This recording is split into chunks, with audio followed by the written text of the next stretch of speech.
All right, hey traders, welcome back. In this lesson, we're going to be covering the indicator annotation function. Now, annotation function could be also thought of as like a directive function. It's a special function that tells Python script important information about the general nature of your script. So this comment here, our at version equals 5, is what's called a compiler directive. So this is directing the compiler to version 5 of Python script. It's telling Python script, the engine that runs Python script, to treat the code of this script by the rules of version 5 of Python script. The indicator annotation function does the exact same thing, except that it tells Python script to treat the code of this script as an indicator. The reason we need to use this is because there are a couple of different variations of script types. So we have strategy scripts. So if I call this strategy, that changes the rules of this script. If I say library, that changes the rules again. So we only have 3 to work with: indicator, strategy, and library. But each of those have different rules that govern your script. For this lesson, we're going to break down the indicator function, which is probably the script type that you'll be working with the most, especially in the beginning of your Python script journey. So let's break down the parameters of this function. So by calling this an indicator function, that gives this script access to a different subset of inbuilt functions and commands to work with. So for example, let's try and use a strategy function here. Let's say strategy.close, and we need to pass an ID here. Let's just say close our buy trade. If I save this script, we'll get an error here that says you cannot use strategy functions in indicator scripts. Please replace indicator with strategy. So that's why we need to use these annotation functions. If I change this to strategy, suddenly the script is treated differently by the Python script compiler. It has different functionality and features. But let's stick with indicator for this lesson, and let's break down what we can do with this indicator function. So if I hover my mouse over indicator and hold down Control or Command on a Mac and click on this function, on the name of this function, we'll get the Python script language reference manual popping up here. And this will tell us all of the various arguments we have to work with here. It'll give us a description of each one. I'm going to break down the most common ones here that you will most likely use in most of your scripts.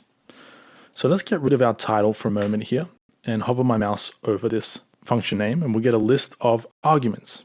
So the first one we have is title. So this is your long title. So let's say I want to call this my super fancy script. And if I save this and move this down a bit, you can see that my script name has changed there. And if I were to publish this script to the TradingView library, this is what it would be called on the TradingView library.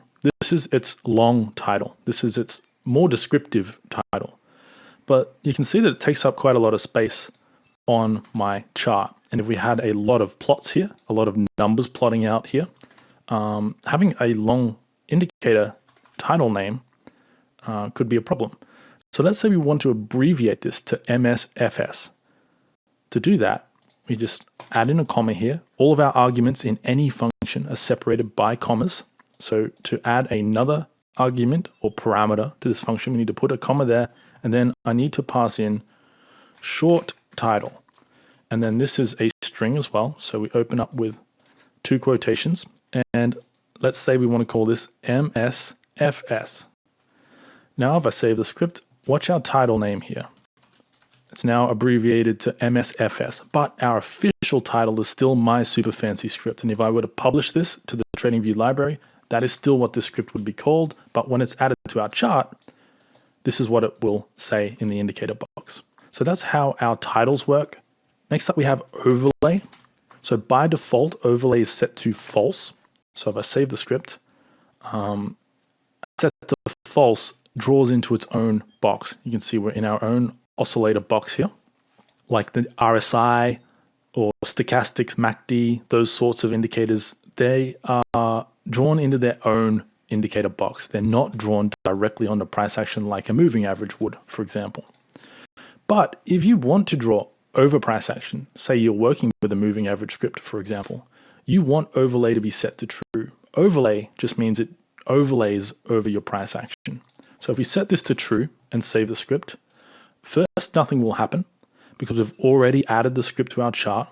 So to update this particular parameter, we need to remove our script by clicking on this remove button here, and then re-add it to our chart. So now when I click add to chart, overlay will be updated and it will be drawing over price action. So if I zoom in here, you can see that this script is just plotting the closing price. So it's connecting the closing price of all of these candles on my chart directly over price action. So that's what overlay does. Next up, we have format. So let's set overlay back to false and remove the script, save it, add it back to my chart. And let's say we want to plot volume instead of the closing price. So now let's save the script and it will update. Whoops.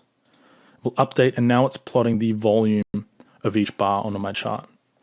Let me go out to the daily so that we get a higher number here. So notice this number down here is an exact number of the volume printed. It's not that readable. We don't really need to know the exact quantity of shares traded on a stock or in the crypto market, how many of a particular crypto asset was traded. In this case, we're dealing with ticks, price ticks on the Forex market, tick volume. We don't need to know the precise number. So if you are dealing, this is mostly useful for volume. I don't really know of any other use cases where you'd want to do this. But this format parameter, you can see down there above the blue underline, format can be set to format dot, and if I press Control space or Command space on a Mac, you get a list of the various formatting options we have to work with here. I'm not going to go over all of these. You can play around with these in your own time to see what they do. It's not often you will need to change the format of your script anyway, but in today's example, we're dealing with volume right now. So let's click on volume and save the script. Now keep an eye on this number here. It's now changed to a smaller number with a K after it. So if I hover over the last bar on my chart, that says 6.037K. So roughly 6,000 volume on this latest bar. So that's the purpose of the format parameter in the indicator function. Next up, we have precision. This is your decimal precision. So let me get rid of this format for now. And let me get rid of this really quickly and save the script to update it. The precision argument changes your decimal precision of the numbers that draw onto the chart in your script. So by default, the precision is going to be set to the decimal precision of your price. So right now we have 5 decimals here on euro dollar. If we were to go to a different market like Bitcoin, for example, now we have a 2 decimal precision. And you can see after the decimal place here, we have 2 digits. But if we wanted to override that to a higher precision or a lower precision, we can do that using the precision argument in this function. So let me set this to 5 and save the script. Now you can see 5 decimal places after the decimal place on this script. Now, in this particular case, we're just plotting the closing price, so that's not that useful, seeing 5 extra or 3 extra decimal places on this price value. But what if we were plotting other values, other indicator values, where we wanted to see those extra decimal places, but we couldn't see them because of the number of decimals on our price? So for example, what about a relative volume indicator? Let's say we want to compare today's volume or this bar's volume to the average over the past 10 days. And we want to know that number to a 3 decimal precision instead of just 2. That's where this argument comes into handy. You can change the precision, override the precision of your indicator plot values with this argument. We will be using this in future lessons, but for now, we can move on. I'll show you practical examples of this later on in the course. Next up, we have scale. So this is the axis, the scale axis you want to plot your values onto. So by default, your indicator is going to plot onto whatever price axis you have on your chart. So in this case, we have price plotting onto our right axis. But if you wanted this to plot onto our left axis, for example, you can use the scale argument here. So we can set scale to scale dot control space. Let's set it to left. and save the script. And we need to remove the script to update this and add it back to our chart. Now you can see that our values here are being plotted onto the left scale, not the right scale. So again, not often you will need to do this, but there is the option to if you need to. Let's get rid of that for now. Save the script, remove it, add it back to our chart.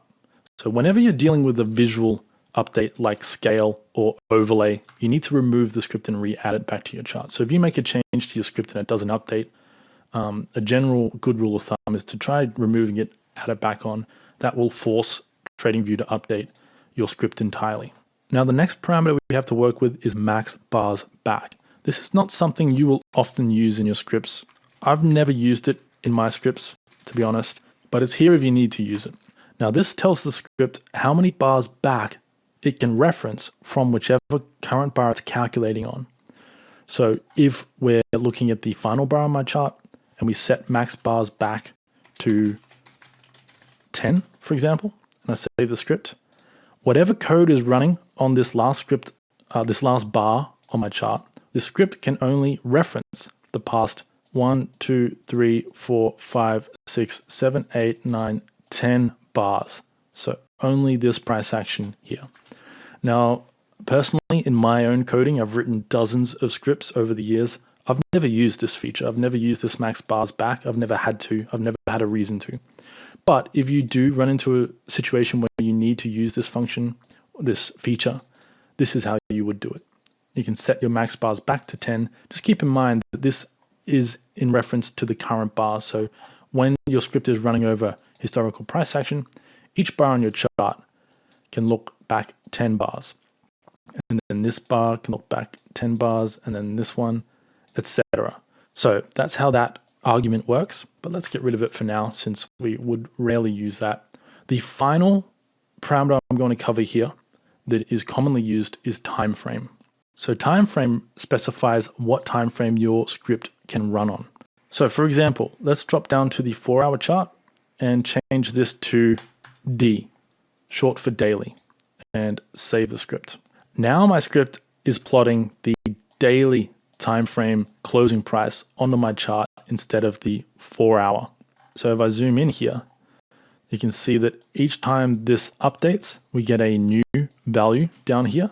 So on this bar here, a new day began, and the previous day's closing price was 54690.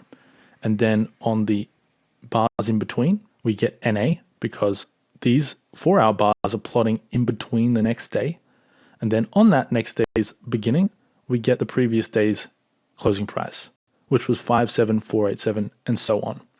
So that's one way to hard code your script to only reference a particular time frame. I wouldn't recommend doing this. There are better ways to do this, depending on the script. If you have a script that you only want to reference a particular time frame, you might want to hard code it this way. But if you have a script that you want to be able to use on multiple time frames, you're better off using user inputs to specify the time frame of your script. And we will cover that in future lessons. I don't want to overload you with too much information, so we'll leave this lesson here. If you want to see what these other parameters do, again, just hold Control and click on this function name, and you'll get a list of the arguments we have here with detailed descriptions on how they work. But anyway, that'll do it for this lesson. I'll see you in the next one.